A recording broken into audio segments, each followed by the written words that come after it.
Good evening. Thank you for joining us tonight. I'm Zach Grady. Brendan Straub is off. We are going to start right in the Weather Center with Kris Hudson, as I'm sure most of you have felt across the North Country. About 2 o'clock this afternoon, there was an earthquake starting in Adams Center. Kris, what more can you tell us about what shook the ground early this afternoon?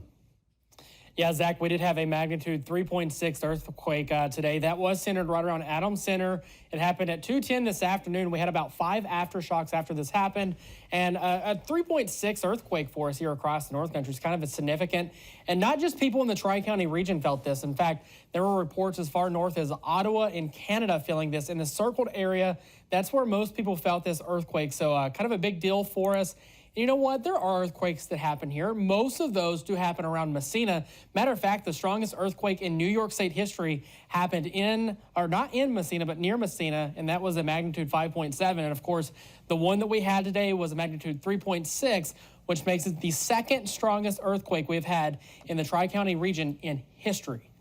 Kris, you mentioned that these don't happen all the time, but they aren't, rare to this area. In fact, we had one just a few days ago, about 10 days ago now, on April 14th, my apologies.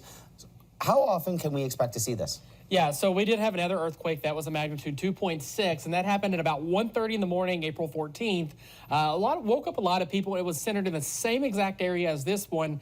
And I spoke with the USGS not once, but twice today. The second time that I talked to them, they said that now that we've had 2 earthquakes in that same area, that tells us we have a fault line there that we didn't know about before. Yeah, and you mentioned a few aftershocks today that were felt. Now, when you did talk to the USGS, the Geological Survey, what did they tell you about being able to predict these and whether or not we're going to know if we're going to have any more going forward? Yeah, so the USGS says that we can't predict these, but being that there was the 2, there is the possibility that we could have more in the same area. Here's what the USGS had to say.